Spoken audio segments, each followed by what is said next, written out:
with that, we will get started.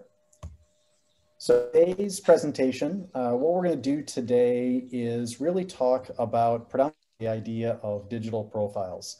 And as a hiring manager or somebody that is looking to really try to understand candidates, bringing somebody onto the team, whether it's a contractor or whether it's a full-time employee, how do you actually sort of wade through the potential large digital profile and large digital footprint that somebody may have. So that's what we're going to really be talking about. And then really in the remote world, talking about understanding skills and as well as then some interview best practices. And today we have three amazing panelists, and I would love it if they could introduce themselves. Courtney, could you kick us off?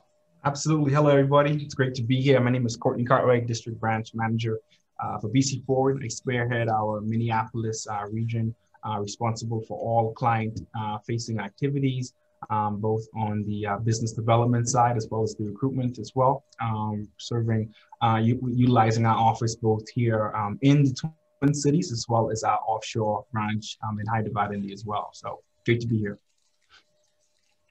Hey guys, I'm Brittany. I'm under Courtney's team here in the Minneapolis area. I've been recruiting for the last 5 years, specifically in the QA space. So I always say I'm recruiting QA rock stars. Hopefully you guys take something from today. Good afternoon. I am Shayna Morris. I've been with tapQA and BC Forward doing technical recruiting a little over 6 years. Prior to that was at Thomson Reuters. I've got over 10 years experience in the contingent labor space and really enjoy helping talent find the right fit for them and watching them grow. So we're excited to chat with you all today. Thank you guys, appreciate it. And again, if anybody has any questions up in one of the panels there, you should be able to see a Q&A. And again, please just type in any questions or thoughts that you have. We'll be happy to address them as we move forward. So one of the things we're going to be really focusing on today is kind of the digital profile. And we had another work session and webinar on Wednesday where we really were talking about more of the candidate's perspective. And now we're going to be really talking about more the employer's perspective. So it's really the same topic in terms of the digital profile, but now it's really from more of that employer's perspective as to, hey, how can we use that sort of digital footprint that a lot of us have out there to start to either screen or to start looking at and really understanding the candidates and the contractors and who our staff is going to be. And so that's really what we'll be talking about is really, where can you go get that information? Should you trust all of that information? I think I Googled myself about 5 or 10 years ago and was incredibly disappointed. But just those are the things that we'll be talking about. And I'd love to, maybe kick the panel off to talk about, what are some things that in terms of, if you're a hiring manager and you are looking at, say, an online digital profile of someone, what are some thoughts and do's and don'ts that you would have for our hiring managers? Jump in here. I too Googled myself, Mike, and was very disappointed. I guess I'm just not as exciting as I like to think I am. But as a hiring manager looking at a candidate, or even as a recruiter, as myself speaking from personal experience, I view resumes as just words on a piece of paper to get you excited to maybe want to bring somebody in for an interview. And so what I do when I have a candidate that I'm interested in is you do go on Google, you do go on LinkedIn, obviously, on social media, Facebook, Twitter, just see to kind of give a bigger, broader overview, a full picture of that candidate. Not to go too negative, but sometimes, you do need to check if there's just anything that's not hireable that shows up on a Google search. So it is important to check out for that reason, but I prefer to just kind of get a picture of that person from their online persona as that kind of shows you more of them as a person instead of just a piece of paper. I like to see candidates as themselves, and it's a lot of personality and culture fit because you can teach a lot of the technical skills or financial skills. It's those soft skills that you want to kind of get a picture of it, and a lot of that online presence can help you put that picture together. Agreed. And to that note, as Sheena alluded to, is that yes, the resume only tells part of the story. A lot of times, sometimes when you Google a potential employee, you may come across technical projects that they may have created online, and view it and kind of see that content. And then you can kind of get a stronger understanding as the person. And so, Googling folks at times isn't a bad idea as well. Yeah, and going off of that too, there might be some negative things that you see online, from what people like and stuff. It's gonna follow you everywhere. Whatever you do online, you're gonna have a paper trail. But if you, like, for instance, I always bring this up and remember it. When Mike, he actually hired me for a company 5 years ago, and we started talking. Usually when you go into an interview, it's just about what can you do for me? But when you can actually learn a candidate and know like their interests and what they do outside of work, you can find commonalities. I think Mike and I talked about golf in our interview for about 30 minutes, and it just lowered both of us, because obviously I was nervous going into an interview, and I sometimes get nervous even interviewing candidates. So if you can find those things, those commonality things, it's going to go a long way. No, that's great, guys. And yes, I could talk about golf for 30 minutes with just about anybody, but it was really great with Brittany. Guys, can let's maybe dive in a little bit, maybe to some examples or things. I always like to I think examples that really make it a little bit more real world. So, from an employer's perspective, when it comes to a digital profile and kind of investigating it, maybe talk about some examples you've seen or thoughts that you have around, what makes a great digital profile and maybe what doesn't make a good one.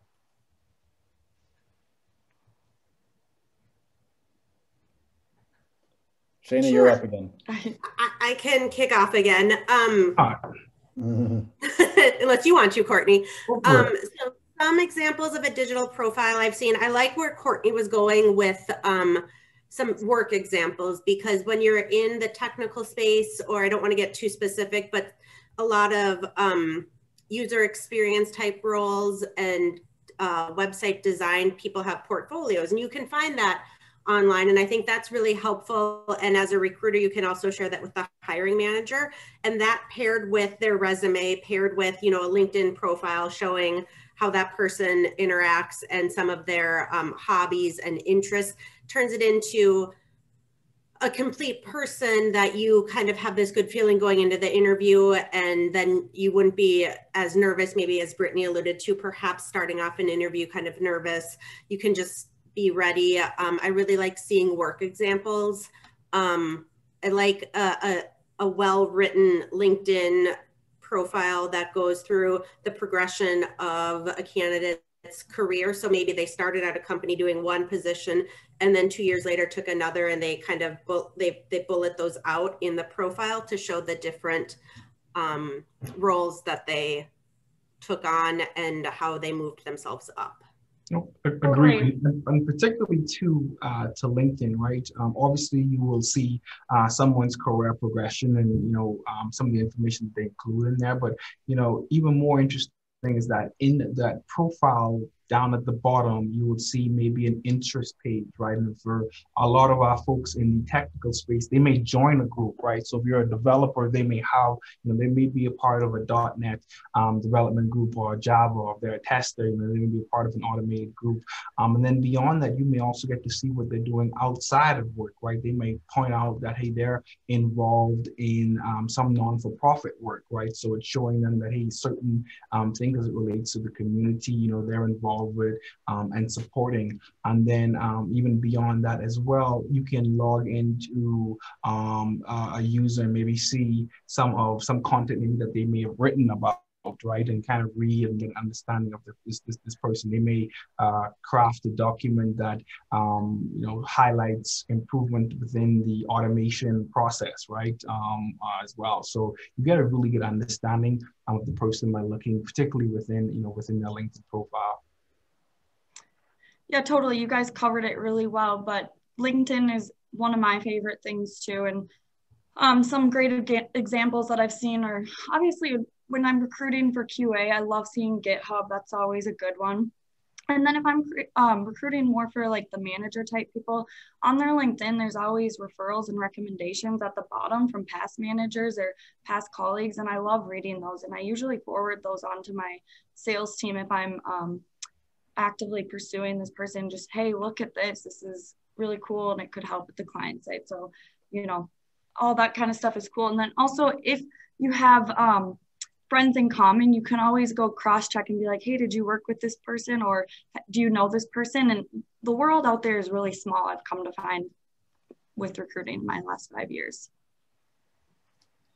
You know, one of the things I'd love to get the panel's perspective on is also we've got this bullet out there that says be careful. And so I think I'd love to get your perspective as to you know, maybe judging a book by its cover. And I know that's literally how I get all my books from the library, but assuming that we shouldn't pay attention to that adage, you know, one example I had is I ended up hiring someone that was just an insane Vikings fan. And that can either be a plus or a minus depending on where you live in the world. But, you know, can you guys talk a little bit about, you know, where that sort of gray area is in terms of assessing someone's sort of digital footprint? Yeah, so one thing to be wary of is we talk about, it's kind of like both sides of the coin here, because you put together the picture of someone with the resume and then their digital profile and you start to build a story of that person, but you have to be careful that you don't go too far down just creating that person to who you think they are and then not being open to them when they come in and maybe be a bit different than you had thought, which could be a good thing. Like Mike mentions about the Vikings, regardless if you like them or not, but you could have preconceived notions and think, oh, we can't have a crazy Vikings fan on the team, and then start to rule this person out, when really this is the exact person you want. And they bring so much energy. So just to be careful and open to seeing the person outside of their online presence and paper and for who they are when you meet with them. Nope, agreed. And just recognizing, you know, we live in a world where your digital, you know, fingerprint, right, tends to last forever. And sometimes folks may add something or like something or reshared something that, you know, should they have done it? Probably not, but, you know, people make mistakes, but, you know, recognizing if you are bringing them to do a particular job that they can really do, you know, assessing them, especially more on that aspect in terms of, instead of looking at just maybe something that they may have posted. Yeah, and another thing to bring up is as much as you're hiring, so there's a professional side and a personal side. And if someone has those skills, but yet you see things about their personal life that you're like, you know, leery about, at the end of the day, you want this person to be like the best for your team or whatever you're hiring for. So let's try to, as much as we can, look at the big picture, right? And hopefully when we're in the office, they're not going to be talking about those things or, you know, the stuff that you disagree with anyways. If they're a Vikings fan, they're either going to come in really upset or really happy on Monday. So I guess you could be prepared for that. No, that's great. You know, when it comes to researching a candidate, you know, one of the things that I think we've kind of covered a little bit, but you know, how much research is enough or not enough, or, you know, when it comes to, you know, advice to hiring managers, what do you recommend, and what is sort of that sort of gray line of, you know, well, that was on their personal Facebook page and that really has nothing to do with them in the business world. So where, you know, where does a panel, where do you guys feel like maybe that line is, or is there one? Yeah, I mean, I like to encourage, you know, hiring managers more so to, you know, if you want to look at a digital profile, right, I would, you know, suggest sometimes LinkedIn and GitHub tends to be, you know, the best if you look more on the technical side or professional side, right? Because, you know, if you do dive into someone on their, you know, their personal profile, you see something, you know, that's, you know, right, wrong, or indifferent, that is their personal one that they, you know, have. And so they may post things in there that you may not agree with. And if you were to go in there and see that it may paint a negative picture of the candidate, you may say, well, hey, I don't want to work with this person. And then, you know, you maybe miss out on someone that could really, you know, provide, you know, a great impact to your organization. So, you know, if you're just going to stick, you know, we're staying in the professional realm, you know, kind of stick to that aspect. as much as you can, right? And that that will help you avoid maybe something that rejecting a candidate as well. And then beyond that, also noting that as much as we try to encourage candidates, not all of them will have a LinkedIn as well, right? It's not all of them do. And so if you are working with a firm, like a staffing firm with, like us, and we've got a good relationship, we're presenting you with a resume and a strong write-up about the candidate, trusting us, and then obviously doing your own verification, having a conversation with the person, and or be doing a video screen as well.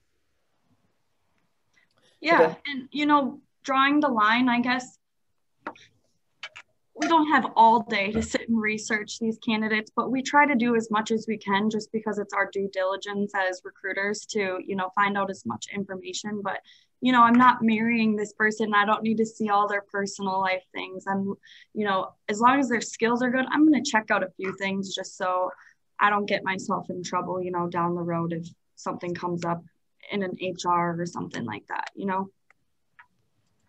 We had a question from the audience that somebody had asked, hey, if I'm coming either out of school or I'm relatively new to the workforce, so I don't have a whole litany of things to draw on, how could somebody make maybe their digital profile a little bit more attractive for a hiring manager?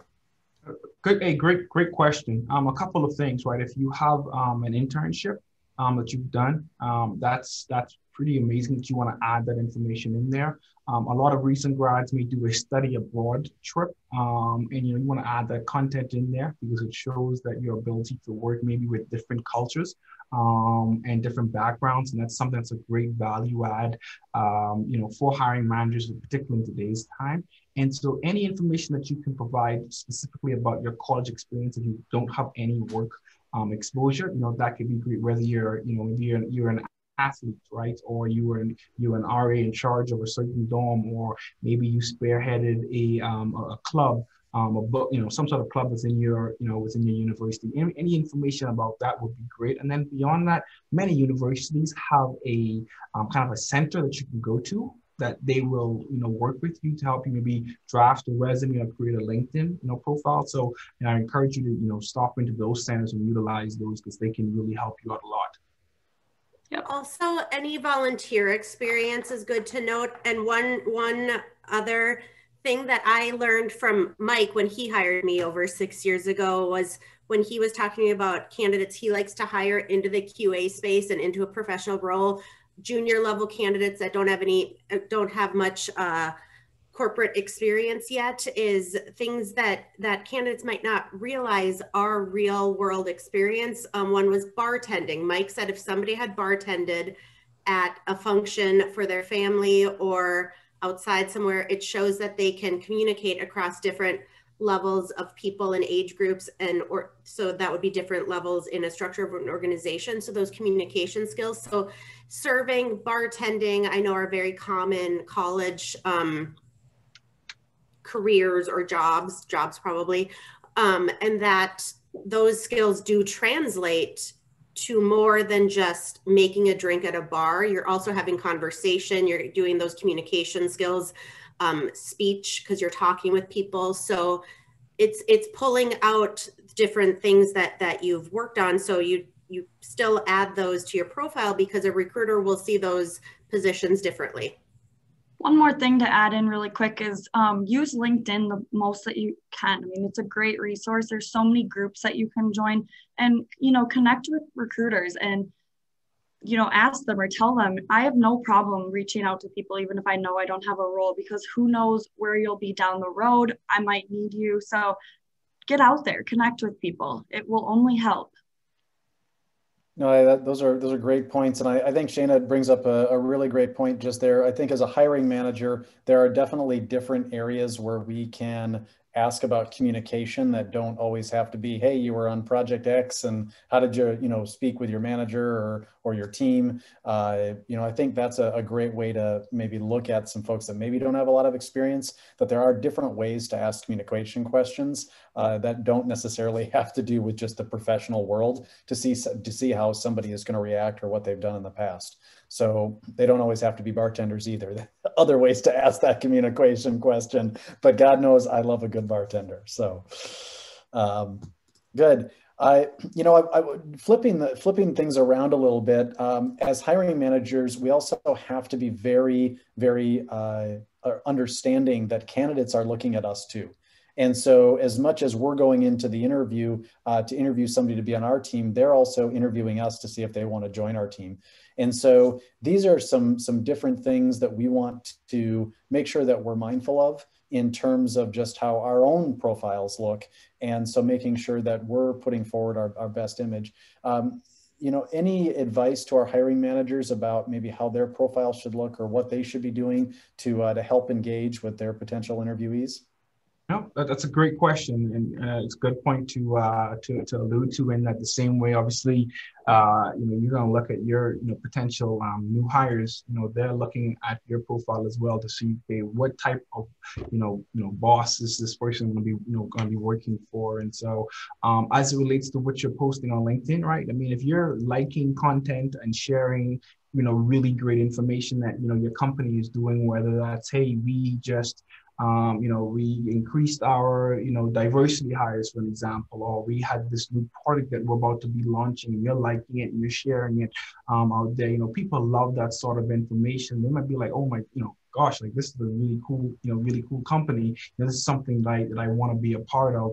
On top of that, making sure you're in charge of a certain entity, a certain group, business unit, right, that you're providing really great information that folks can read about as well, especially if you've been there for an extended period of time and you've kind of progressed in the organization.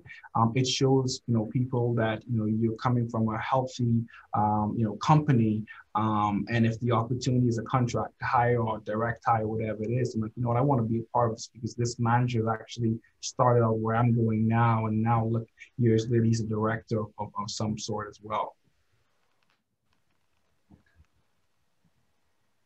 No, that's great. Thank you, Courtney.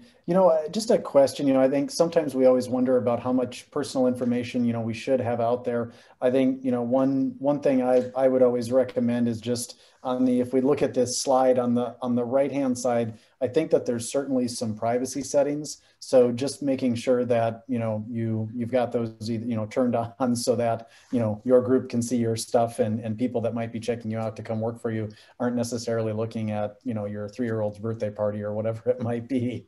So those are things, again, that we try to be at least a little bit careful about. But, I think also, generally speaking, and I'll ask this to the panel, what do you guys think about pictures? And, is it a good thing to have a picture on LinkedIn, or what are your thoughts about, those types of things?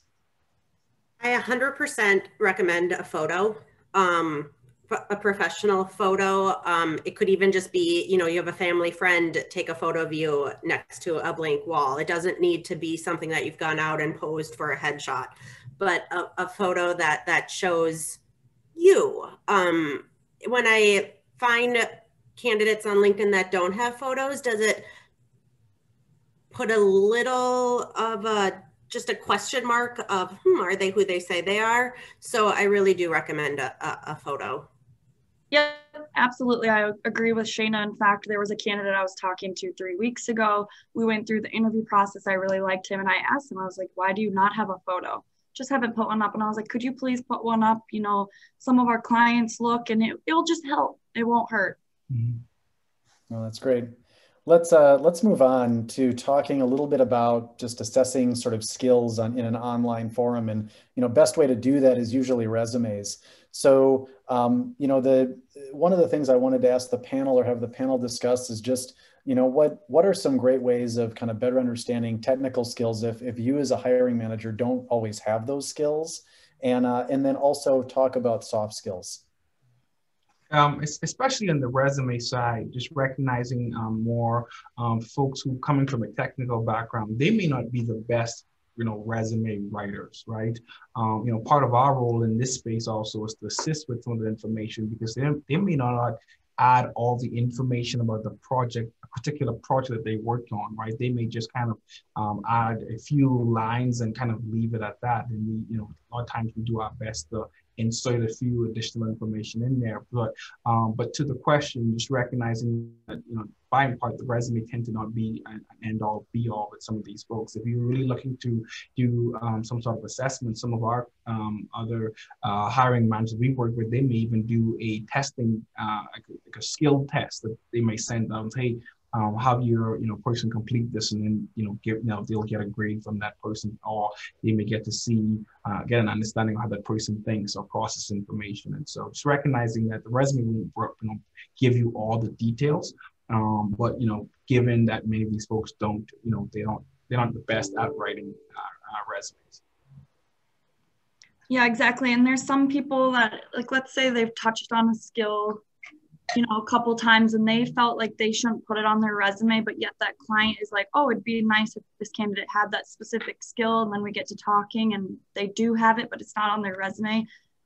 It's going to be harder for us recruiters to pick it out. And same with hiring managers. Like, if we're sending them to you as a hiring manager, as a recruiter, we're sending them because we feel that they're strong enough. And sometimes you might have to have a conversation to actually see. So the resume should be very strong, but it's not always the tell all be all.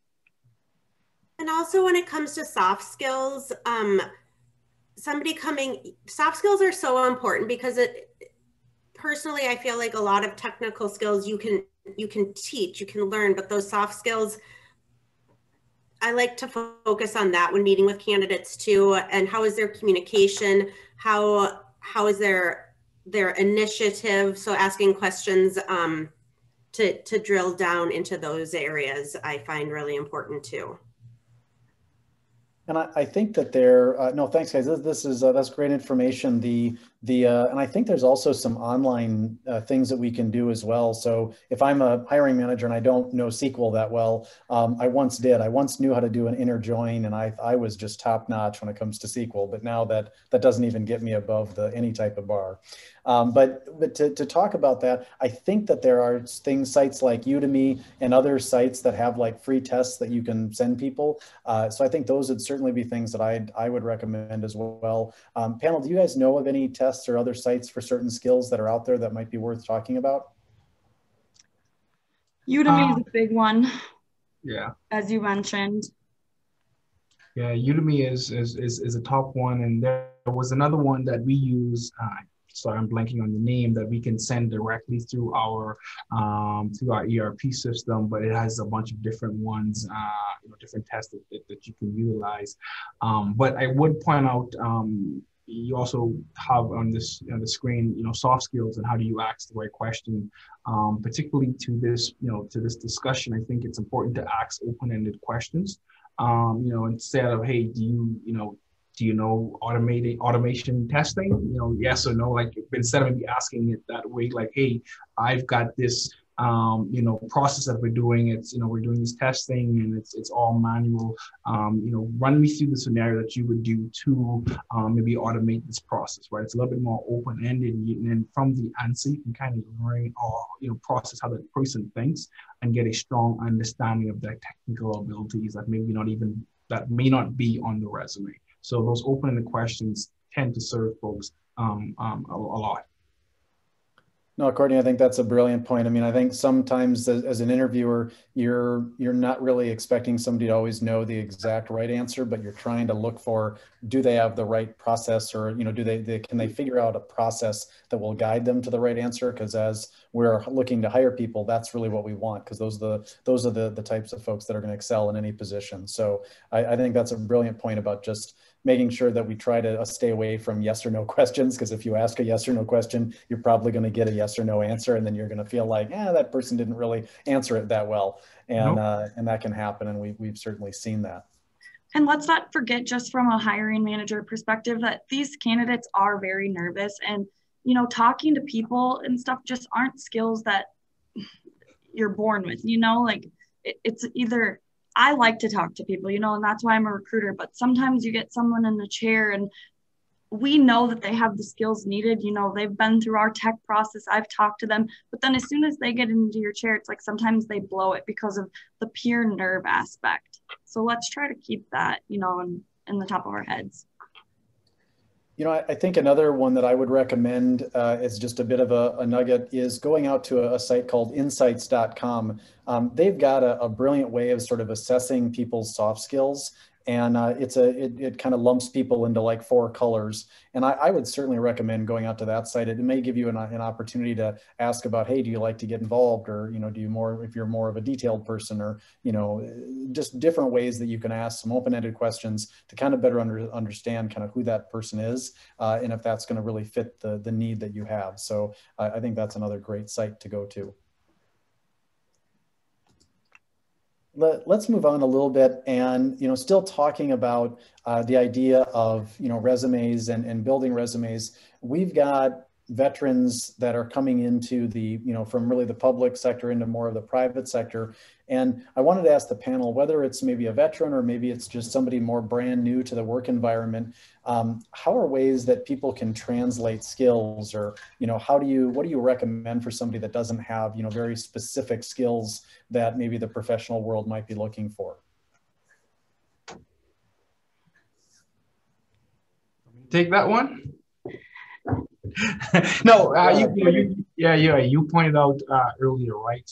You know, looking if you've got a certain role, whether, you know, let's just say, for example, you've got a network engineer opportunity, right? And it's more in the private sector, setting up routers and switches and all that fun stuff within your organization. And while they may not have done that in an office setting, they may have done that more in the public setting when they were overseas, right? And so so if somebody's coming from that veteran aspect and they've done that, maybe speaking towards to that aspect and you know, kind of connecting the dots, because then you realize that, hey, you know what, he may have done this, you know, somebody may not have done this in an office setting, but they set up an entire network out in an environment where there wasn't an office, right? Maybe within the field. And so you will realize, hey, this person does have that mantra, that understanding that would be successful within this role as well.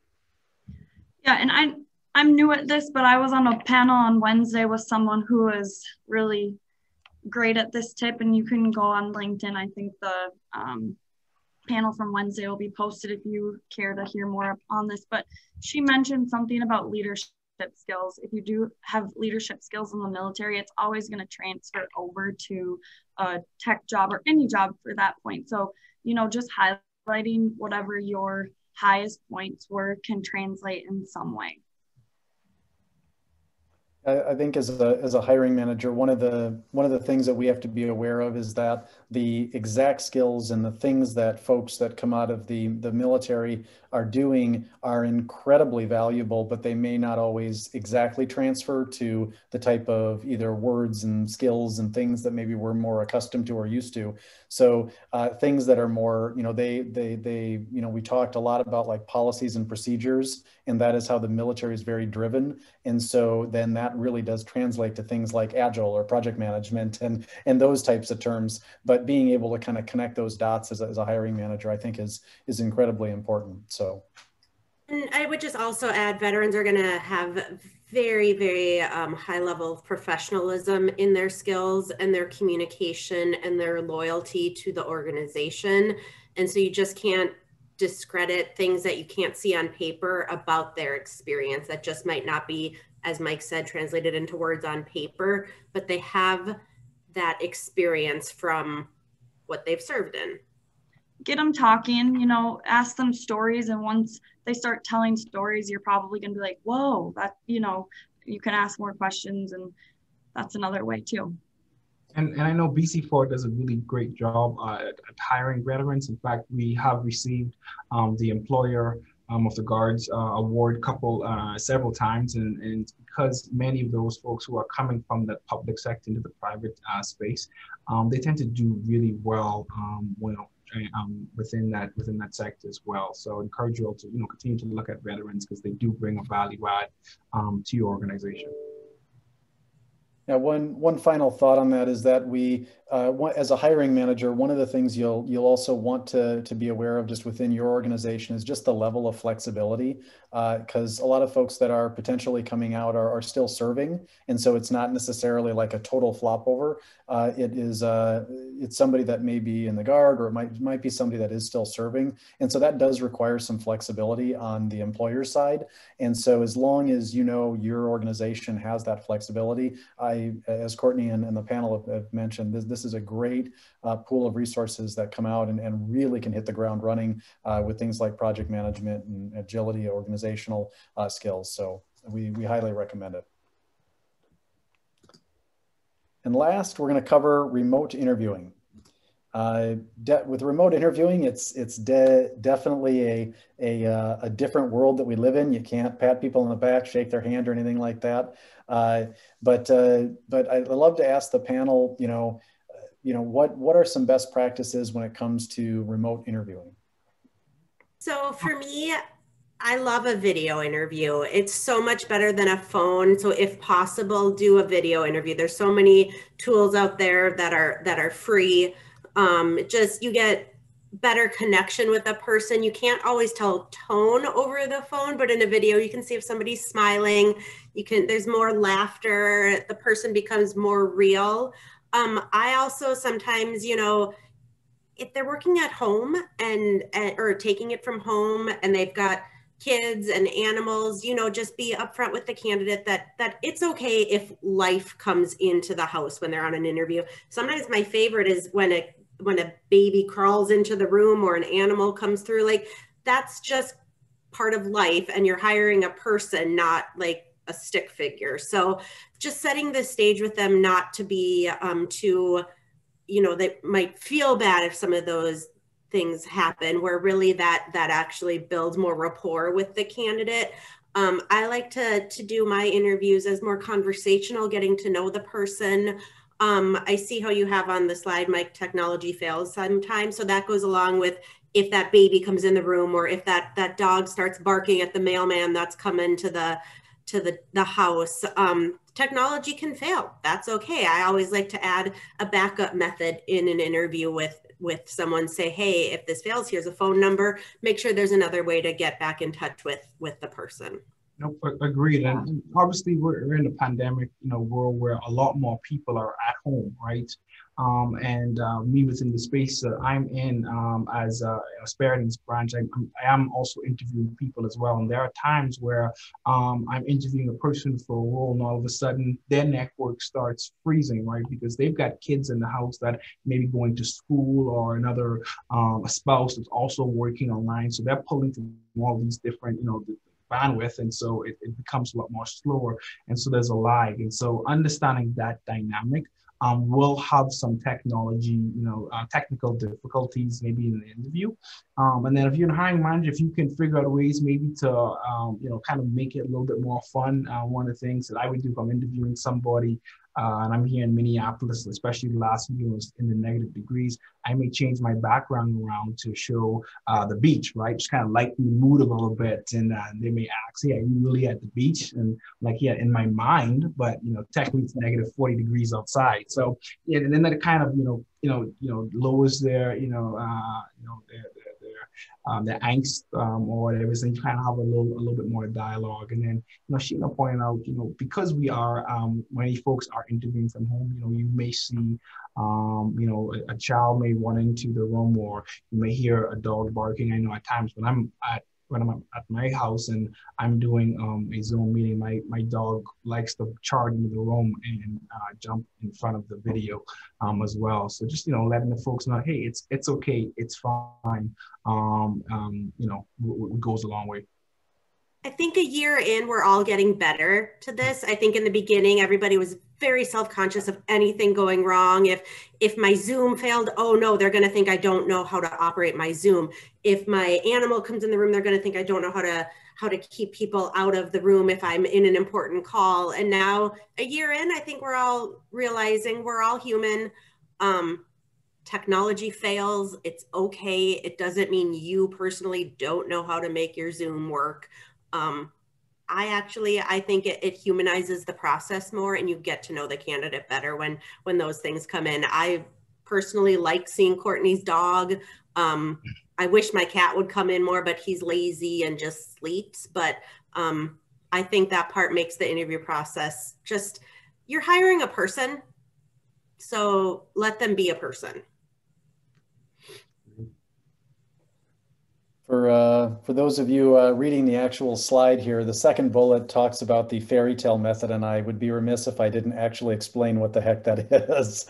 So it's been my sort of viewpoint that most of the time when people are interviewing, it should really reflect a fairy tale, which has three elements in my mind. It has characters, there is drama, and then there is the crescendo moment.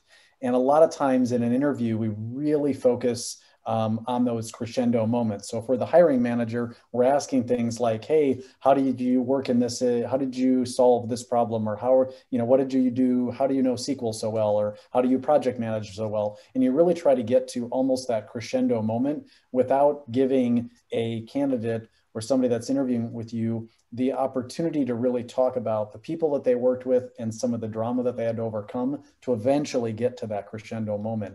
And so that's the fairy tale method that I try to use when interviewing, so that I better understand, okay, does this person know how to work with people? Because I don't know, I feel like it's been a year since I've seen a person.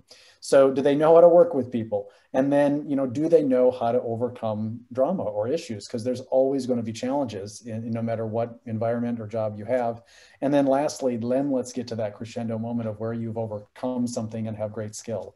So in general, that's the method that I've used, and I find it very valuable to help make sure that candidates and the people that you're interviewing are telling that story, so that you can better understand what their overall skills are.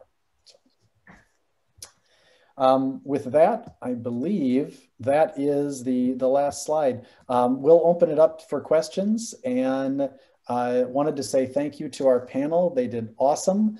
Thank you, Shana, Brittany, Courtney. That was a great job for our hiring managers, and some great nuggets and tips and tricks. We'll have this posted out there, and we'll be sending a copy of both the slides and the link to where this will be posted to everybody that was online today. And we'll stick around for a few more minutes to see if there's any questions. Otherwise, have a great weekend, and thank you for attending. Thank you. Make sure I bring Job to another video call at some point. You should.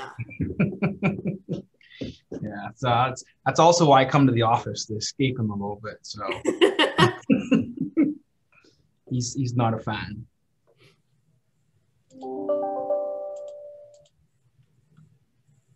Oh, Mike, it looks like we have a question. Yes. So I don't know if I did that already, if that was explained or not, but I would say the example that I might give about sort of that fairy tale method would just be to say, hey, tell me about a team that you've worked with, and tell me, whether it was an agile team or if it was whatever the format was, tell me a challenge that you guys had as a team, and then how did you overcome it? And I think asking sort of those three questions, letting them, then get a narrative about who they worked with and, what sort of drama or challenges that they faced. And then from there, better understanding kind of how they accomplished that. So I think that tells a lot. That will tell you a lot about that person that you're interviewing and kind of how they tackle life, if you will.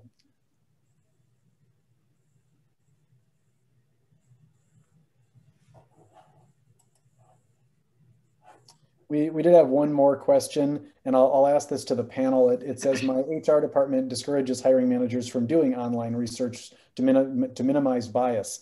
How do you avoid that? Just, partnering with firms like us, right? I think that is a good, from your first step as well. If you're partnering with the staffing firm, right, and somebody is presenting a candidate to you, and maybe if you're on the phone with them, you may be able to ask them certain questions after they submit the resume to you. It's like, hey, Sheen, I saw that you submitted John Doe to this opportunity. can you tell me a little bit more about him based on your discussion? And, Sheena could then go into a strong conversation about, why there's a, good fit for the role as well. So, I encourage you to work with staffing firms. Obviously, I'm going to be biased here and say work with, BC4 tapQA, but that is one way, I would encourage you to do that as well. Yeah, the only other thought that I might have, and then Shana and Brittany, feel free to chime in. My only other thought would be to maybe just stick to LinkedIn. And if you're going to research on somebody, really just stick to LinkedIn, which to me is a little bit more business focused. So I think that then that'll keep you from getting in trouble in terms of some of these other social platforms that are maybe not as business focused, if that's a concern from your HR department. Yeah, definitely. LinkedIn is for professional use only, so they should be putting on things that are going to have to do with their, career life. So if you stick to that, that's what it's there for. And there's another question as well. How do you identify if a candidate's answering based on his experience, or he or she is getting some help from an online friend nearby while taking an online interview? A couple of ways. Obviously, you want to ensure that if it is an online interview, I think having the video on helps quite a bit, right? Because then you're kind of looking at this person and kind of, watching them per se in real time. And then you can cross-reference what, maybe what they're saying while also looking at maybe is that same information on their resume? Is that same information on LinkedIn as well? And then asking, certain follow-up questions to that, or maybe asking the same question, but maybe on another experience that they've had before as well. But definitely, checking LinkedIn and ensuring that, that the video is on is a good way to try to mitigate that risk. For sure. Video. Good question. If the video is on and you see them doing nothing but texting, maybe that's a sign. Oh yeah. And for what it's worth, we see that as well within our space, right? I mean, a lot of times they recognize essentially that in its simplest form, we're the gatekeeper, right? And if somebody's trying to get to an opportunity, they got to get through us or through the staffing firm. And so we do a video screen, right? We do kind of look for those moments to see what's going on. If we're asking a technical question and they're, the video, and all of a sudden we start to see their eyes, moving back and forward, frantically, and there's a long pause, then, I'm telling me that they're probably doing some research on Google and try to find the right answer, right? Or if they're looking at their cell phone. So, those type, that's why, the videos is so, I guess, helpful nowadays. And to answer your question, can we ask them to explore online and tell the answer? Are you asking like a question that would relate to the project that they're going to do to see, like a homework question kind of thing? Yeah, that's totally cool. Some clients do that, and that's great. It's just going to show what type of work ethic that they have and if they're willing to go that extra mile to research for your interview. Yep. Generally speaking, I think it's trying to better understand how somebody goes through the process of problem solving is usually the best bet, as opposed to trying to actually expect them to problem solve on the spot. It's that the process is more important than necessarily sometimes finding the answer. So I think that's a good judge of character as well. Great. Well, again, thank you again for everyone attending. If there's any other questions, you can always reach out to us at BC Forward or at tapqa.com. And again, thank you again to our panelists, Shana, Brittany, and Courtney. You guys did an amazing job. Thank you, Cassidy, for minding the questions. And again, we will be sending out to everybody that attended a recording of this, as well as a copy of the slides. So thank you again. We will see you next month in our next thought leadership topic on data. Awesome. See you all. Thanks all. Have a good day.